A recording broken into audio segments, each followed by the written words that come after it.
You are listening to Serve, Lead, Scale, from spiritual fumes to strategic expansion. I am Bishop Dr. Loretta Sanders, Senior Pastor, Leadership Architect, and the person who is going to tell you what no one else in your circle has been willing to say. You were not called to survive your ministry. You were called to scale it. Every episode, we build. Let's go. Your team is not afraid of the giant. They are afraid of you.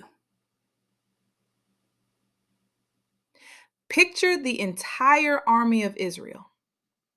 Trained soldiers, men of battle, warriors who had fought and won before, standing in full formation on a hillside, completely frozen.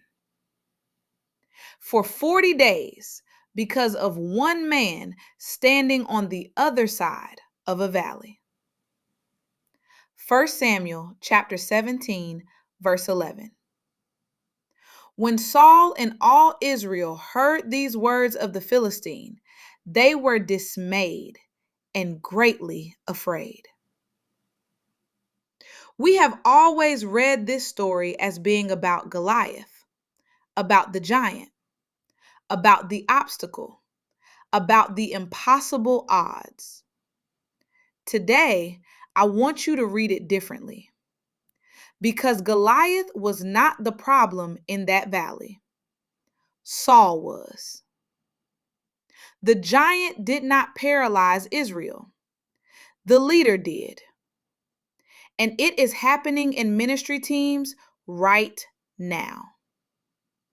Before I explain what I mean, let me tell you what a leader's shadow actually is and why yours is shaping your team's behavior right now, whether you know it or not. Every leader casts a shadow, not a physical one, an emotional and cultural one. It is the invisible atmosphere you create simply by being in the room. Your team reads your mood before you say a word. They read your body language before you open your mouth. They read your silence before you ever speak. And whatever they read, they absorb. The shadow has 4 dimensions, and I need you to hear each one. Your anxiety becomes their paralysis. Your clarity becomes their confidence. Your indecision becomes their confusion. Your conviction becomes their courage. Here is what most leaders never realize.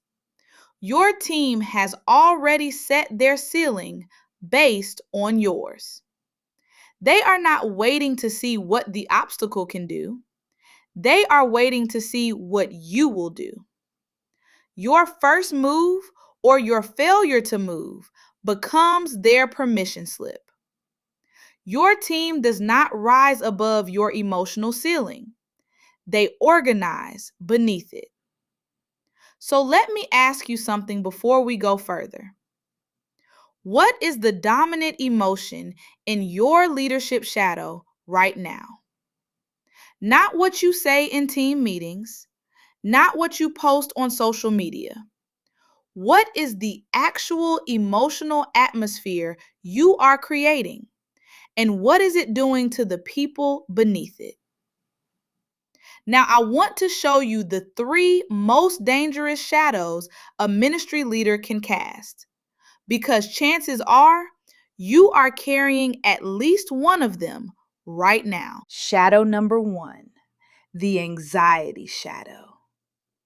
And I am not talking about clinical anxiety. I am talking about the leader who is always in crisis mode, always managing the emergency, always putting out the fire. When you lead from anxiety, your team cannot settle. They cannot plan.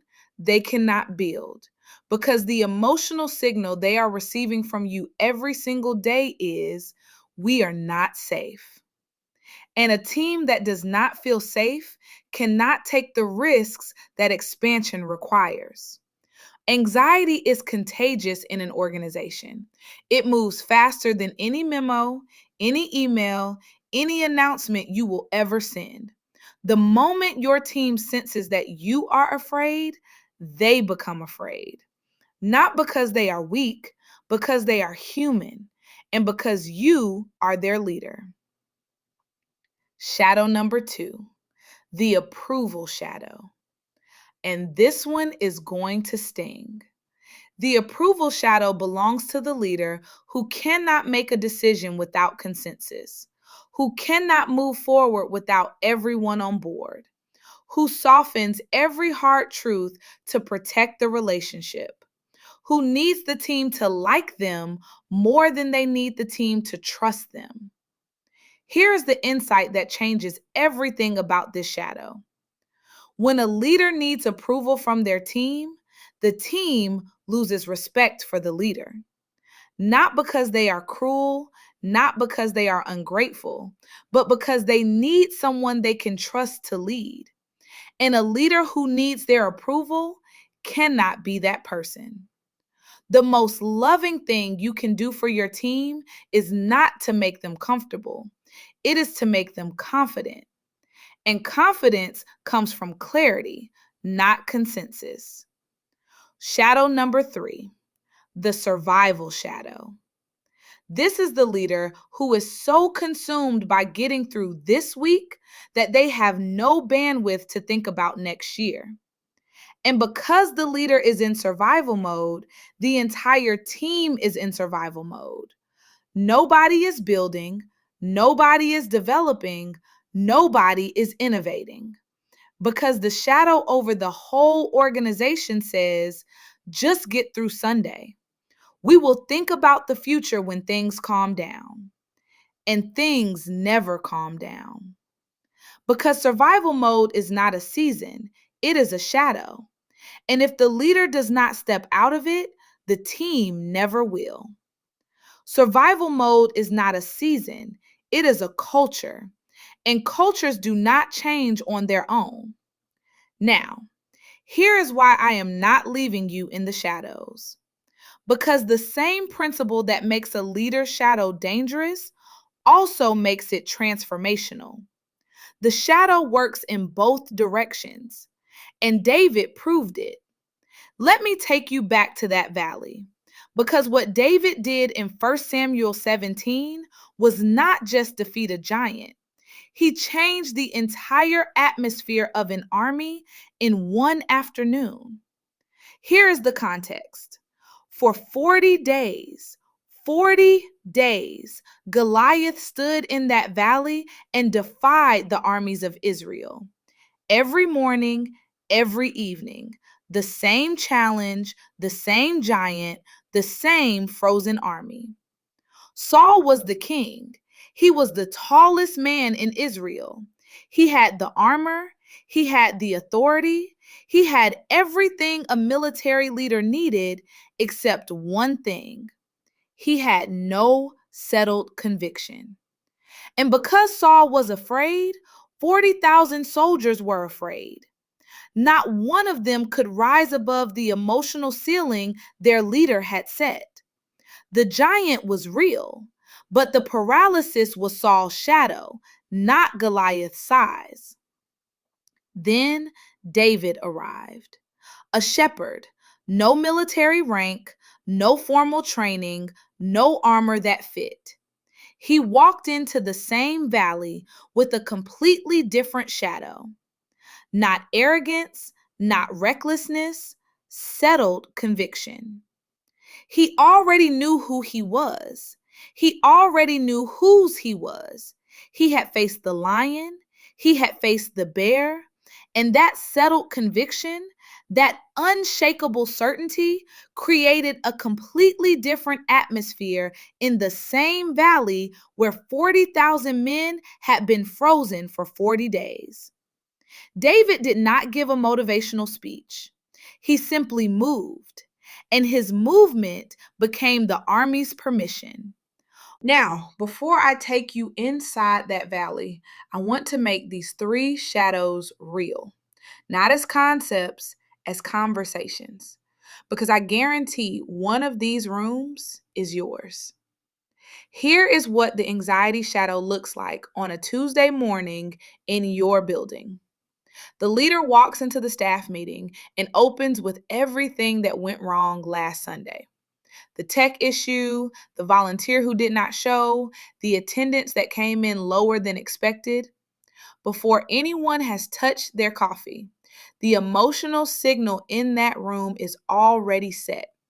We are in trouble. We are behind. We are not enough. And the team sitting around that table does not say that out loud. They nod, they take notes. They leave the meeting and quietly stop bringing new ideas, because every new idea in an anxious organization feels like one more thing that can go wrong. That is not a team problem. That is a shadow problem. And it started before the leader opened their mouth. Here is what the approval shadow looks like on a Wednesday night with your volunteers. The leader presents a new outreach idea.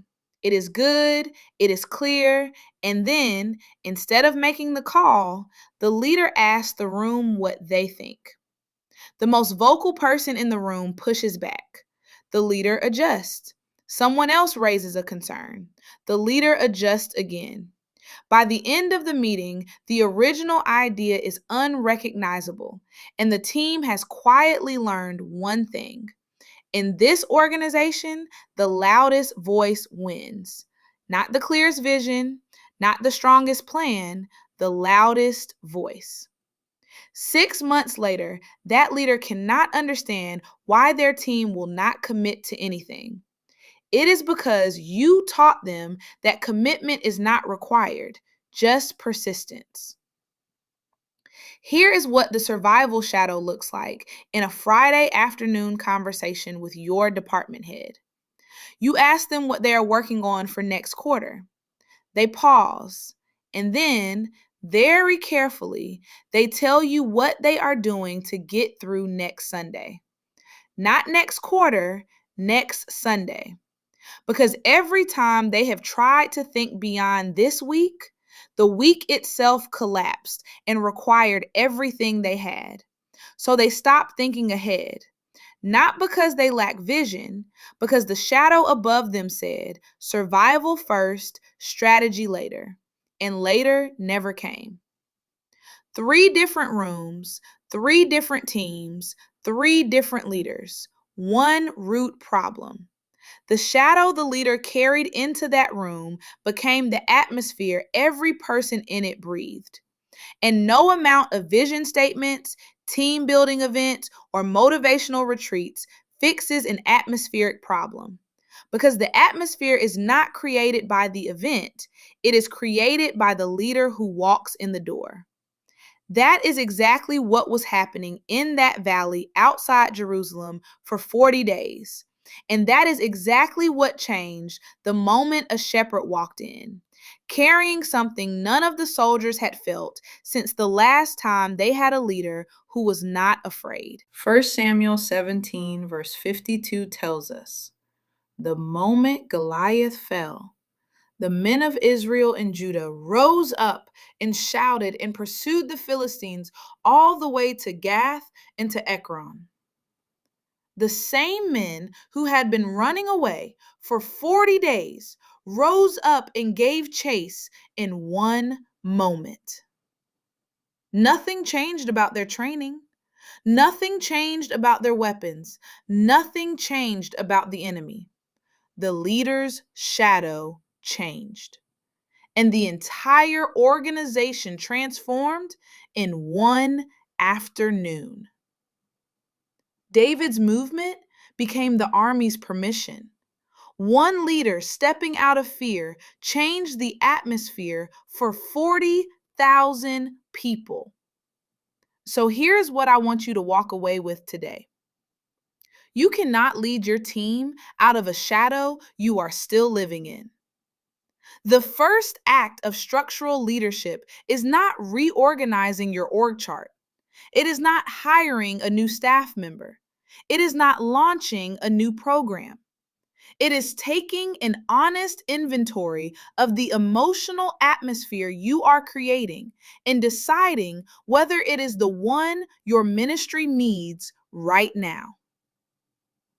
Here's your practical action step for this week. And I need you to actually do this, not just think about it. Before your next team gathering, whether that is a staff meeting, a volunteer huddle, or a quick check-in, ask yourself one question. What emotional signal am I walking into this room with? And is that the signal my team needs from me right now?